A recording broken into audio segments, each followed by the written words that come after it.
The mountain did not care if you were strong or weak. It did not bend for grief nor soften for fear.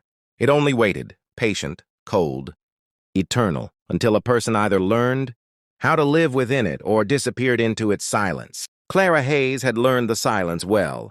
She had been living in the old snow cabin for nearly 2 winters now, long enough for the loneliness to stop screaming and start whispering, long enough for hunger to become a familiar ache instead of a terror, long enough to forget what it felt like to hear her name spoken with kindness. The cabin squatted low against the mountain like an animal too tired to run anymore. Its roof sagged beneath the weight of snow, and the door never quite closed right. Wind slid through the cracks at night, curling around her bones as she slept. Some nights she dreamed of warmth, of laughter, of hands reaching for hers, and woke with her cheeks wet and her chest aching. She told herself she deserved the cold. That was the lie that kept her alive. Clara had not come to the mountain by accident. She had come because the world below had taught her, piece by piece, that she was easier to forget than to love. When her husband died in a factory accident, people brought casseroles and soft voices for a few weeks. When the lawsuits ended and the money ran dry, the voices disappeared. When she could no longer afford the apartment, no one offered a couch. "You're strong," they told her. "You'll figure something out." So she did. She took what little she had and climbed until the road ended and the trees swallowed her whole. The cabin had been abandoned, some trapper's place from decades ago. It smelled of rot and old smoke, but it had walls, a stove, a roof. It was enough. Or it had to be. The second winter was harsher than the first. Snow fell early and heavy, sealing her in. Her supplies dwindled faster than she'd planned. She trapped rabbits when she could, gathered what roots still hid beneath the frost, and melted snow for water. Each day was survival measured in small victories. Still, the nights were the worst. She would sit by the fire, wrapped in every scrap of cloth she owned, listening to the mountain breathe. Sometimes she spoke aloud just to hear a voice, hers. Sometimes she pressed her palm to her chest to remind herself she was still there. By the time her cough started, she barely noticed. By the time her hands began to shake, she ignored it. By the time she collapsed in the snow outside the cabin, she thought distantly, "So this is how it ends." Jonah Blackwood had lived in the mountains longer than most men lived anywhere. His beard was threaded with gray, his hands thick and scarred from years of work that did not forgive mistakes. He trapped, hunted, and guided when he needed money, but mostly he kept to himself. People said he was quiet because he was dangerous. The truth was simpler. He had lost too much to speak lightly. That morning, Jonah noticed the tracks. They were faint, nearly filled in by fresh snow, but they were wrong.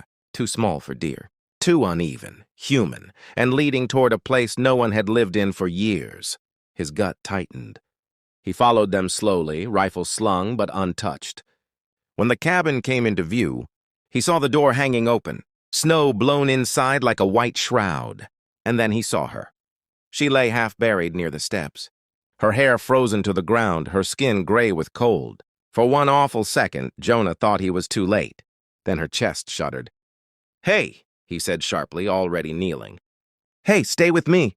She did not respond, but she was alive. Barely. Jonah did not hesitate.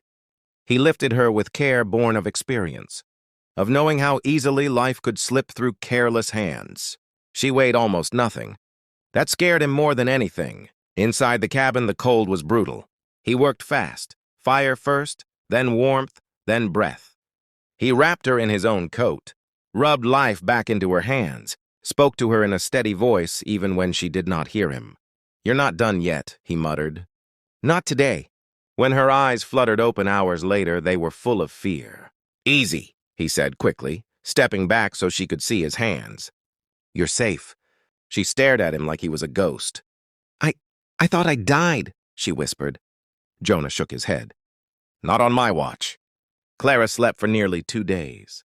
Jonah stayed. He fed the fire, melted snow, boiled broth from what little she had left and what he carried with him. When she woke coughing and weak, he helped her drink, holding the cup steady while she shook.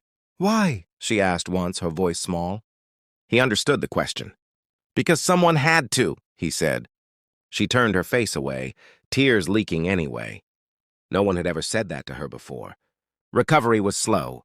Clara's body had survived the mountain, but her spirit had been wearing thin for a long time. She startled easily. "Apologize for everything?" Flinched when Jonah moved too fast. He noticed. He adjusted. He spoke before he entered the room. He kept his distance unless she asked for help. He never touched her without permission, and when she cried at night, thinking he was asleep, he pretended not to hear. Some things needed privacy. One evening, when the fire burned low and the wind howled like a warning, Clara finally spoke. "I didn't want to die," she said quietly. "I just didn't know how to live anymore." Jonah stared into the flames. "The mountain has a way of stripping things down, leaves you with only the truth." "And what's the truth?" she asked. "That you're still here." She nodded slowly. "I don't know if that's enough." "It is," he said. "For now."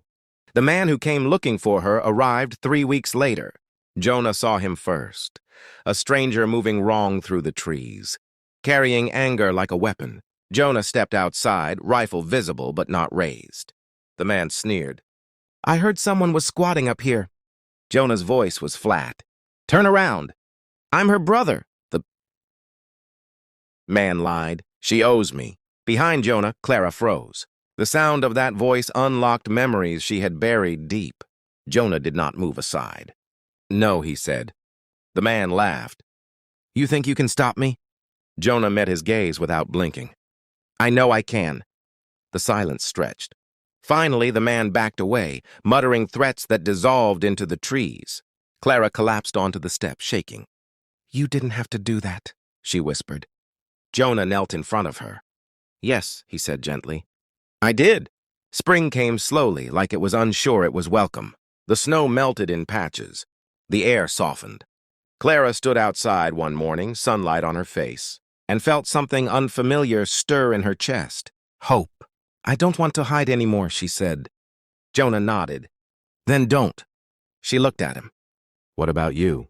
He considered that. "I think," he said slowly, "I stayed too long in my own kind of winter." She smiled at him then, not because she owed him, not because she needed him, but because she wanted to. Sometimes salvation didn't come as rescue. Sometimes it came as presence. A man who stopped. A fire that stayed lit. A promise made without words. Clara had survived the mountain alone, but it was the mountain man who showed her she no longer had to.